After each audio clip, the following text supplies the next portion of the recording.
the dark side of the moon to the light side of the news. From the mysterious East to the civilized West. The news, the whole news, and nothing but the news. The American Broadcasting Company presents the subtly titled and 100% fictitious Comedy News. Tonight, from the far-flung corners of the globe, our imperturbable correspondents are on the go. Chief of our Washington Bureau, Mort Saul. Chiefs of our New York Bureau, Bob Elliott and Ray Goulding. Chief of our Department of Urban Affairs, Dick Gregory. With the latest trends in classical music, Professor Peter Schickley. And with the day's doings in the world of sports, Spencer Quinn. And tonight, a special report from Joan Rivers.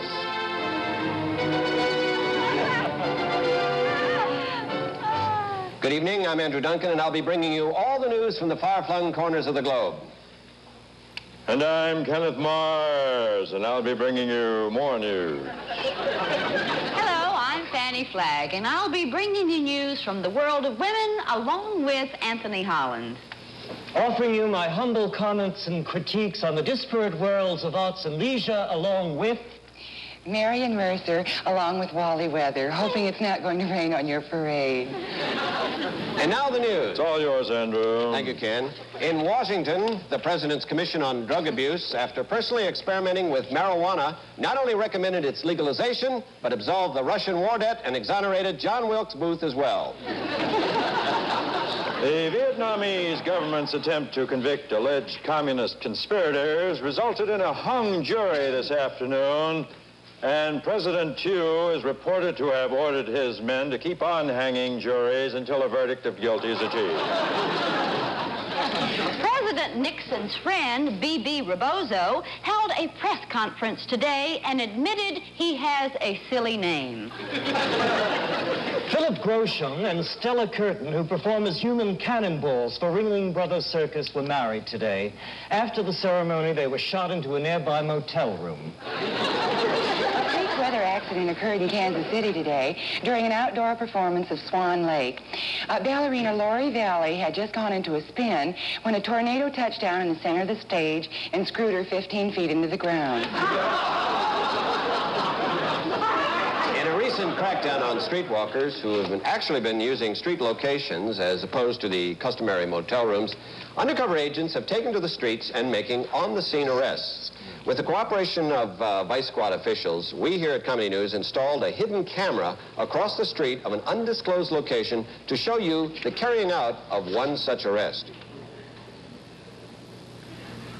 At this very moment, Agent Tom O'Reilly and the prostitute, who will appear on your screen momentarily, are unaware they're being photographed.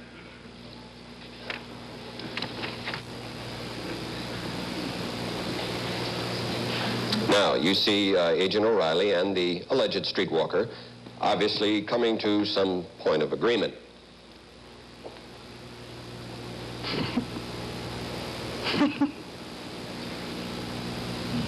She's exiting now. Now he is exiting. Now you can see they're both out of sight. And supposedly the arrest will be made at this point. Now let's watch.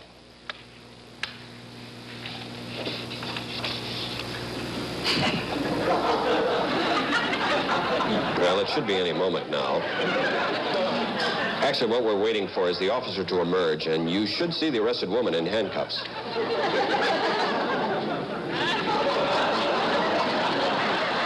And, of course, at which point she will then be taken to the police precinct, where she will be most likely booked and charged with soliciting.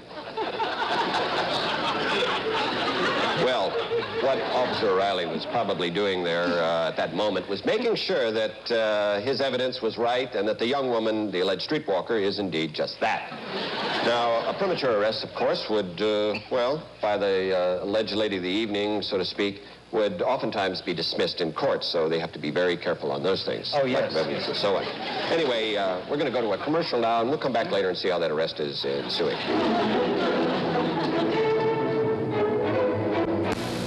Let's return now to our hidden camera and see how Officer O'Reilly is progressing with his arrest of the alleged streetwalker.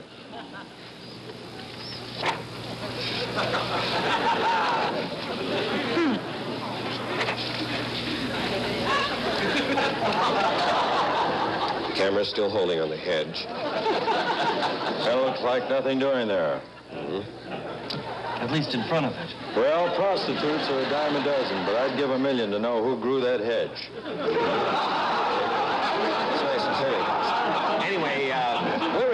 scene later, and if we get any word, we'll let you know. I'd love to have a hedge like that down on the swine ranch. Oh, yes. Fanny, I believe you have something for us? Beautiful thing. Indeed I do, Andy Pandy.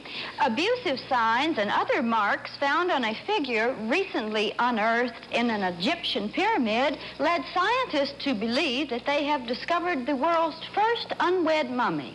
Well, Andy, here's a story right up my very own life. I've written it up here. Just check off all of the details. You know, knee-jerk liberals think that you can make laws that'll force people to get along together. But I have an example right here of how it has to happen if the melting pot is going to work at all. My wife, Mrs. Kenneth Mars, and myself belong to a little country club, nothing much. We have a bar, we have a golf course, annual duck kill, rabbit clubbing. That's just about it. Well, last month, our club decided to take a big step and get at least one member of the Jewish persuasion. And that isn't as easy as you might think it is. Because your average Jew is a very clannish person. And he doesn't like to go anywhere that he isn't wanted, except maybe where there are a lot of them, like New York, Los Angeles. But we voted, and it passed 6-5. And we found one couple who wanted to join, Mr. Harry Gold and his wife, Ida, or Ada, or one of those names. Well, we decided to do it up brown, right, and have a welcome dinner for the Golds, because the Jewish race, as you all know, is a very proud people. They go back thousands of years. They take care of their own, though, I'll tell you. You never see a Jewish beggar on the streets, do you? No, sir. So the girls got together, and they planned a great big affair. And they went out and they got a big picture of Sandy Koufax to hang in the dining room. I want to tell you that we had a wonderful time with the Golds. We had matzo ball soup. Well, it was matzo ball soup, but it wasn't really the real thing. It was frozen soup. The girls made the dumplings out of Bisquick. And we told the master of ceremony to drop all of those nose jokes out of the monologue. We sang Jewish songs. We sang that Haver Nagila and Rosie, You Are My Posy. We talked about Al Jolson a whole lot, reminisced a lot during the evening.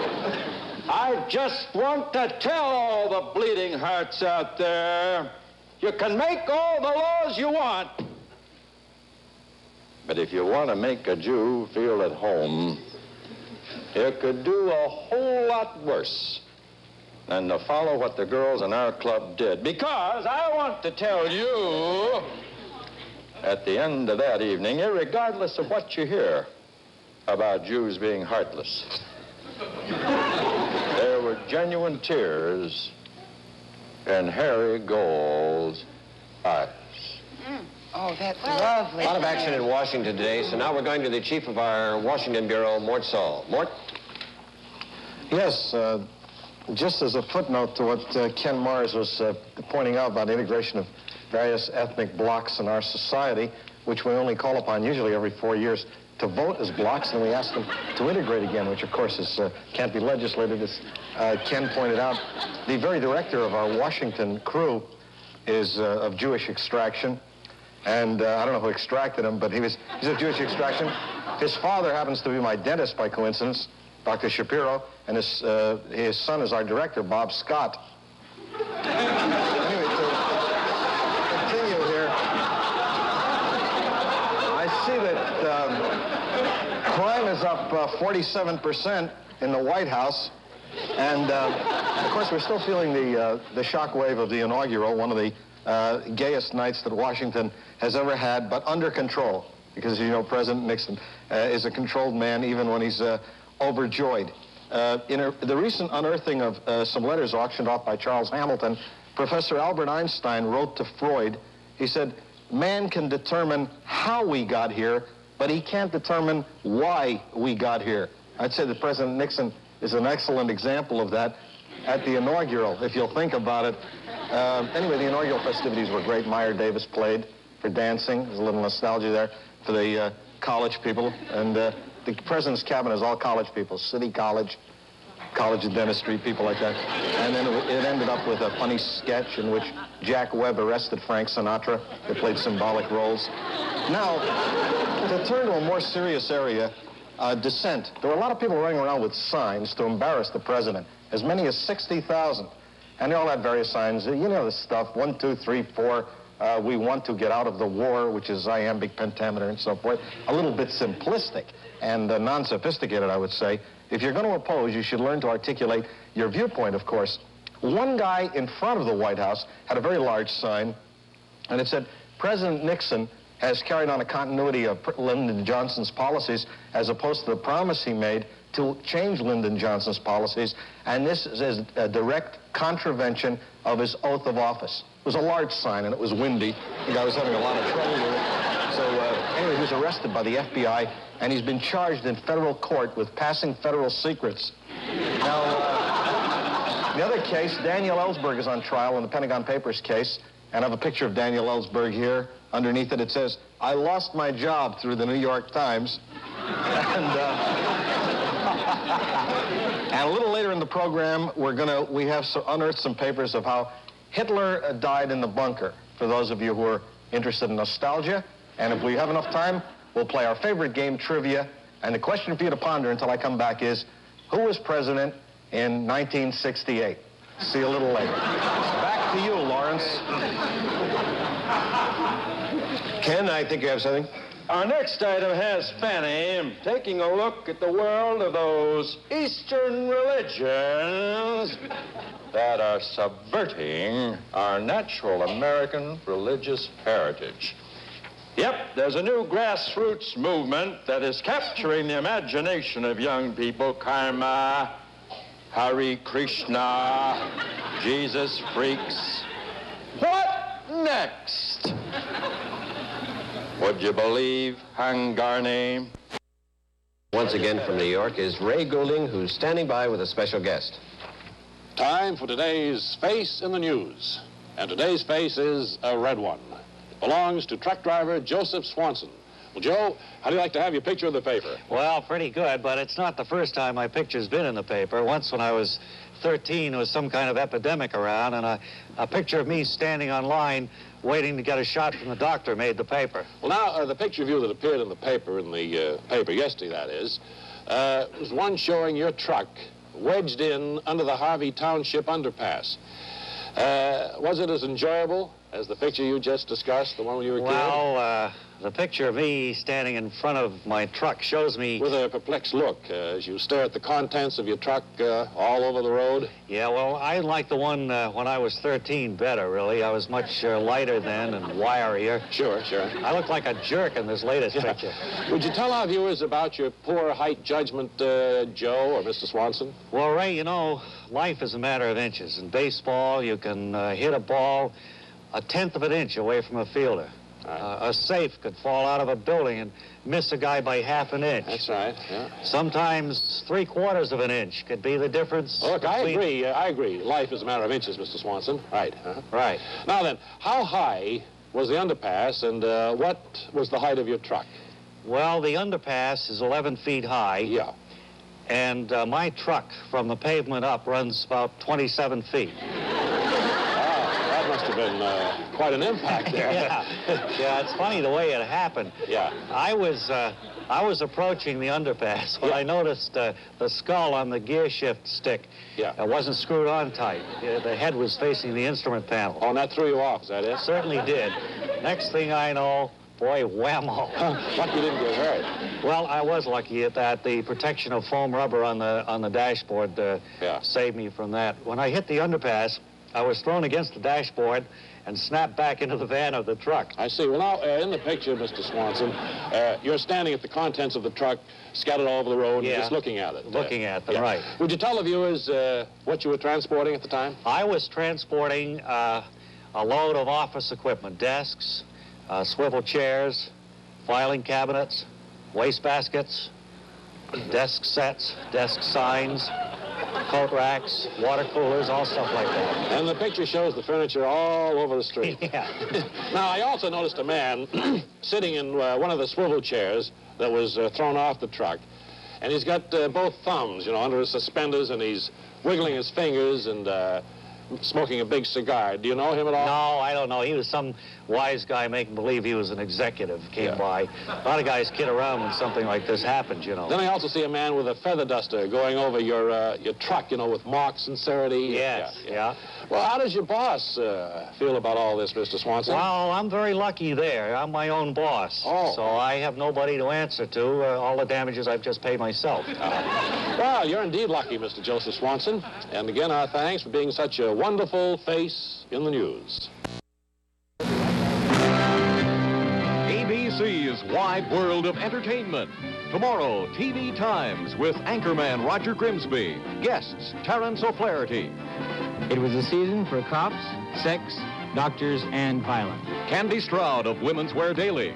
I have news about the private lives of some very public people. And Robert L. Green of Playboy magazine. We will talk about what they don't talk about on talk shows. Tomorrow on Wide World of Entertainment.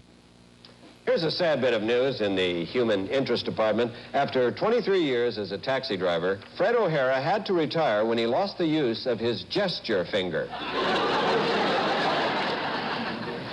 Police arrested a Mr. Robert Fleischer for being under the influence of LSD at Disneyland yesterday. His strange antics came to their attention when he approached Harriet Meeker, a 230-pound Spencer, asking, "Are you a ride?" Kind of a ride. For those of you who just tuned in, earlier we hit a TV camera and we were covering the arrest of an alleged streetwalker by Vice Officer O'Reilly. So let's cut away now and see how that arrest is progressing. Well, there's the hedge again. Obviously, Officer O'Reilly is making sure that he has an airtight case. I understand that no arrest can be made unless money actually exchanges hands. And, well, who knows? Perhaps when we weren't looking, Officer O'Reilly was short of cash and had to dash away for a few minutes while he got some. What kind of a hedge is that, Ken? I don't know. It looks like it needs a little discipline to me, a little shearing, but boy, it certainly is a fulsome bit of greenery. I thought I What saw a wonderful duck blind that'd make. Did anyone else see a leaf move that last time? I thought I did. You saw a leaf move in there. Yeah. Well, something may be going on back there, but I really didn't see anything. So. Well, personally, I think this is a perfect example of why there should not be that many Irish policemen. Oh.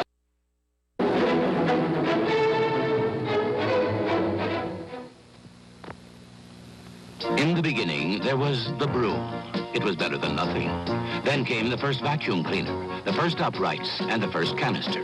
They were better than the broom, but not much. And now the ultimate in cleaning convenience, the new Eureka Power Team. 2 cleaners in 1, with the suction power of a canister and the automatically adjusting Rotomatic power head to give it the deep cleaning power of an upright. The new Eureka Power Team, the ultimate in cleaning convenience. At last. And now, over the stadium, the famous Goodrich blimp. Goodrich doesn't have a blimp. Goodyear does. And since they've done more advertising, it's not too hard to confuse our names. But we believe the best way to keep our name from being forgotten is to keep making tires worth being remembered. And that's just what we're doing. If you want Goodrich, you'll just have to remember Goodrich. The Brazilian-American student exchange program suffered a severe setback today when Brazilian military men tried to exchange 6 Brazilian students for a medium-heavy tank. Now the Scranton Playboy Club was concerned yesterday when 16 of the bunnies failed to pass the rabbit test. Now, here's our urban affairs reporter, Mr. Dick Gregory. I bet you've got the shiniest Cadillac in town, haven't you, Dick? Right on. Hello, Dick Gregory, your urban correspondent from the ghetto. Many Americans seem to be upset this week over the cold weather that seemed to be gripping the country, but personally, I like cold weather myself because I feel it makes race relations pretty nice. 3 weeks ago, I was in downtown Chicago. It was 21 below zero, and a white drunk walked up to me and said, "Why don't you get on back to Africa where you belong and take me with you?"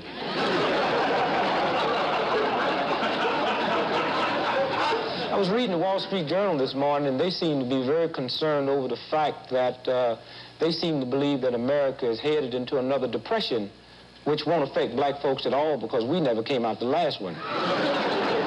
We hear everybody in America today complaining about tight money. We didn't know what it was like when it was loose. Of course, the cost of living affects us all, and the cost of living, I mean, can you believe food so high is almost cheaper to eat money? 3 weeks ago, I went shopping with my wife at the supermarket, and when we finished shopping, the clerk figured it up. He said that'd be $85. I paid him. He looked at me and said, "Where you want me to put the groceries?" I said, "Just put them in my pocket." Probably the biggest topic of discussion in the black community today is the fact that there are no fallout shelters in the black community, which is very frightening because if America goes to World War III in the morning and they start dropping them big bombs over here, we got to run all the way downtown. And so because of that, the black leaders next week is planning on going to Washington, D.C. to discuss with the president and officials of the Pentagon about building fallout shelters in the black community. And if for some reason they say they can't afford to build fallout shelters in the black community, then we intend to ask them to give us a 3-day warning. Which means if you whites ever look around one day and see a whole lot of black folks slipping downtown, they just might know something. Okay, back to you, Andy. Thank you, Dick. Today in Texas, tensions were still high as ecologists reportedly downed their 15th crop duster. A major garment manufacturer complained today that since the city has instituted its crackdown on porno film houses, sales of raincoats have declined by 40%. Well, believe it or not, once upon a time was a time when Old Glory had a picture of a vicious rattlesnake on it, and the legend, "Don't tread on me," written right underneath the snake. Hard to believe, isn't it? In a day when any half-educated wild man of Borneo can spit on the red, white, and blue. Spit right in Uncle Sam's eye and get away with it. Well, I'm happy to say that that isn't always the case. You take the story of Wilbur Salty Dog Harrison. Wilbur's a tuna fisherman. He's been having an awful lot of trouble with a certain South American country which claims a 200-mile limit in their fishing territory when most of these taco tasters can't even count beyond 10. Well, last year, the south of the border pirates not only confiscated his tuna catch, they made off with his electric wristwatch. They made off with his electric wristwatch and his Pittsburgh Pirate glow-in-the-dark baseball pennant as well. Well, this year, Wilbur is fighting mad, and he's ready for them. He's armed his tuna boat, the Alamo, with 50 caliber machine guns, rocket launchers, depth charges, in case they try to get at him from below. And sure enough, he wasn't out 2 days when those hijackers tried to board him. Well, sir, I wish I could have been there to see it. For Wilbur held off 2 patrol boats and a light cruiser while his wife, Euphoria, shot down a seaplane that was attempting a kamikaze attack on the forward tuna hold. Not only that, Wilbur is really mad now, and he's declared war on that certain country. And there's a rumor that sympathetic Navy men have lent him a Polaris missile or 2. And somewhere on the Atlantic tonight, as America sleeps, one man, Wilbur Harrison, is keeping the world safe for democracy. Well, I have some news from the world of health. Enoch Wade, who is 119 years of age today, released the secret of his longevity. He said it is all diet. And as a young man, Mr. Wade studied exterminating and discovered that roaches were the oldest living creatures. Enoch's diet consists of crumbs and bits of sugar eaten while crawling along a counter. Something just came across our monitors regarding our hidden camera and Officer O'Reilly, so let's look in on that. Oh, yes, there's the hedge again. Now, hold it. That seems to be Officer O'Reilly there. Now, no sign of the arrest. Let's see. Well, yes, there's the alleged, well, you see as I do that no arrest has been made, so I guess, well, he may be going to pounce any minute here. No, that's not Officer O'Reilly. Oh, no, she's going well, I don't know. I guess there's one undercover officer who's going to have a lot of explaining to do to somebody up higher up. Andy, let's not be too quick, too hasty to condemn, nor underestimate our undercover police before all the facts are in on this thing. Well, we did see what transpired there. Many times, you see, these girls work in rings. They take their orders from the higher-ups.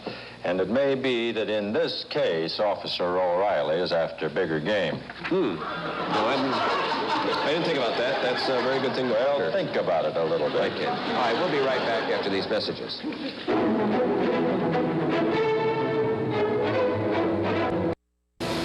Well, Ken, my face is red. I don't know what to say. I've just been informed that the gentleman you saw in that film was not Vice Officer O'Reilly. We, of course, would like to apologize to the police department and, of course, Officer O'Reilly for that mistake. I understand he was watching the whole thing in Eddie's Four-Leaf Clover Bar and Grill, and he's on his way over there right now to cover the assignment. Unfortunately, we don't have the time or inclination to cover Well, that. at least I'm glad you admitted your mistake. That was mighty white of you. I think that's terrible. Don't you? I mean, what about Mrs. O'Reilly? Suppose she was watching. Oh. I think maybe we should make a personal apology. What do you think? Well, I certainly want to apologize to Mrs. O'Reilly and the children and... the inevitable children. The dog. And O'Reilly. Exactly. Yeah. A year and a half ago. Oh, I liked him. Didn't you like him? He was a very sweet man, right. Anyway, I think, Marion, you got something to do with the weather? Yes. Wally and I have been just getting scads of letters now that Jack Frost is finally leaving. So long, Jack. Don't forget to write. Right, Wally. And people are writing us to ask when they can get something into the ground. And now that planting season is here, it seems that just everyone has things they want to stick into the ground. Now, just everywhere you look across the United States, green thumbs are twitching, and that can only mean springtime. Or gangrene. Now, up here in Massachusetts, it was dry and windy, and that means it's turnip time again. But whatever you folks up in Massachusetts do, don't stick it into the ground in a month with the letter R in it. So everybody up in Massachusetts, be sure you check that calendar. Now, down here in Georgia, we had dry and balmy weather today, and that means only one thing to all you Georgia peaches watching. It means radishes. Ripe red radishes, which gives so many people pleasure and gas. Winter radishes deep in their bed, and they'll come up healthy and wealthy and red. Folks, isn't it remarkable how much the weather has to do with things that grow? Now, do you realize that without the weather, the only food you'd have to eat is food that never grows?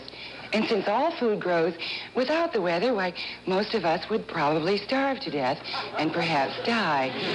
Now, a sad thought, perhaps, but then the weather has its sober side, too. Now, I've received an awful lot of mail asking me to give marine forecasts. So here goes. Quantico, 49 and raining. Paris Island, 57 and cloudy. But I couldn't find a thing on the halls of Montezuma. Oh, I'm so glad we had this time together. I hope your weather tomorrow is exactly the way you like it, whether you like it sunny side up or scrambled. Back to you, Andy. Marion, we'll take you any way we can get you. Thank you very much, and we'll be right back after these messages.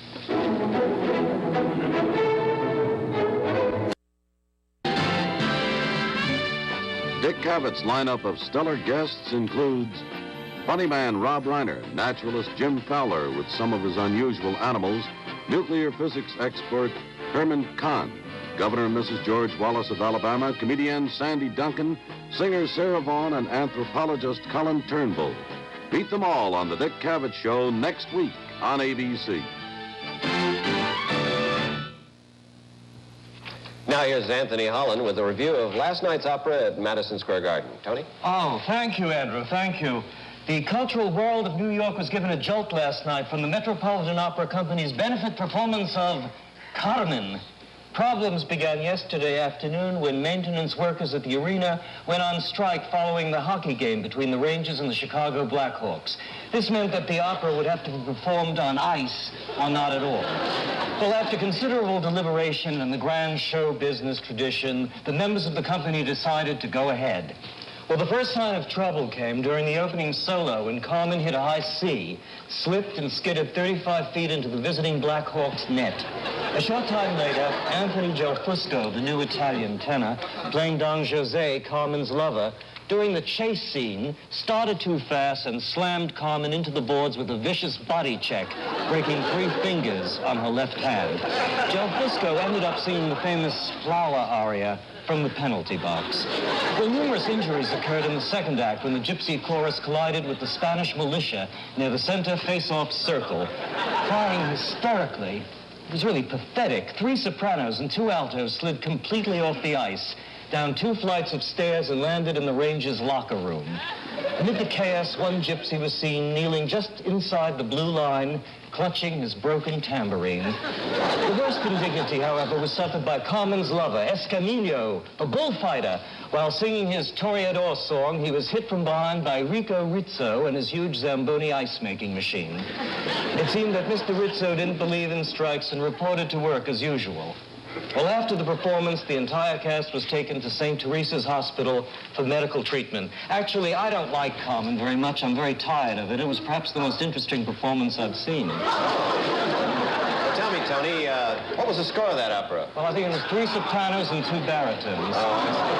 Now, Bob and Ray sportscaster Biff Burns is in New York right now to find out some interesting things about a not-too-well-known sports record. Hi, sports fans. This is Biff Burns with more highlights and sidelights from the world of sports. My guest on this edition is a man whose name has been popping up in the headlines of the sports pages, a fellow who really needs no introduction, Skip Moxford.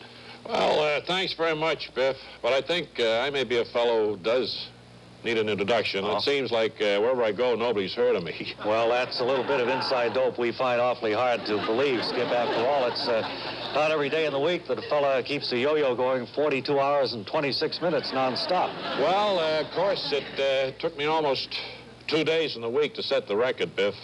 Probably because that's about how long 42 hours and 26 minutes turn out to be. To keep a yo-yo in motion for 42 hours, you got to figure on almost 2 days to do it. Is that right, Skip? That's right, Biff. Of course, my record of 624,818 round trips might be equaled in less time by somebody who yo-yoed faster, but I was really going for endurance, rather than speed. Now, I understand you were getting pretty logy near the end there. Well, I was getting pretty logy near the end there, Biff. Just watching a yo-yo go up and down that many times makes you kind of dizzy. Sure. And naturally, I was afraid to try any tricks like, walking the dog to break the monotony. I was afraid I'd lose control of the yo-yo. Well, there's another hot tip for you yo-yo aficionados from the champ himself. An endurance run is no place for showboating, eh, Skip? Well, it brings the crowd to its feet and all that, Biff. But after 12 or 14 hours, you start getting punchy, and it's safer to stick with the, the proven up and down yo. Yeah, I know you did get pretty punchy yourself during that record run, didn't you? Yeah. I'm wondering what prompted you to absorb all that punishment. I understand you weren't paid anything for posting the new mark. No, I wasn't paid anything for posting the new mark, Biff. I guess I was just driven by the same motive that inspires mountain climbers. Probably. They'll tell you that they had to conquer a certain peak just because it was there. Well, with me, my yo-yo was there, and I just had to keep it going 42 hours and 26 minutes. Truly the story of a great athlete who scaled the heights because he was all heart. Well, that's the way I like to think of it, Biff. Of course, my friends and relatives just figure I'm a complete nut. A man my age playing with a yo-yo for 42 hours and then starting to cry, you know, when he has to quit because the string breaks. But, you know, what people say in a situation like that. Sure, but obviously you haven't let public opinion prevent you from basking in the limelight during your moment of glory. No, it's been a private opinion more than public that's taken the edge off the thing for me, Biff. My friends started denying they knew me after 6 hours of my record run. And by the time I was halfway through the 34th hour, my wife had packed and left, so now I'm completely alone. And free to make a new assault on your own record with a stronger piece of string and the best yo-yo available, right, Skip? Well, I'm free to make an assault on the record any time I want to, Biff, but there's already a move underway to have me committed. And my lawyers advise me to stay away from yo-yos completely. Well, your retirement will make the sports world a sadder and emptier place, Skip. But I'm sure that your accomplishments will be remembered for a long time to come. Well, that's what my lawyers are afraid of. That's it for sports for this time, fans. This is Biff Burns saying, until next time, this is Biff Burns saying, so long. We'll be right back after these brief commercial messages.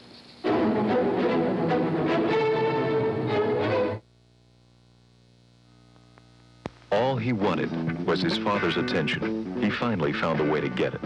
Unit 4, check out bypass area for illegal entry. Time to Run, in color, from Worldwide Pictures. Somehow, it could be everyone's story.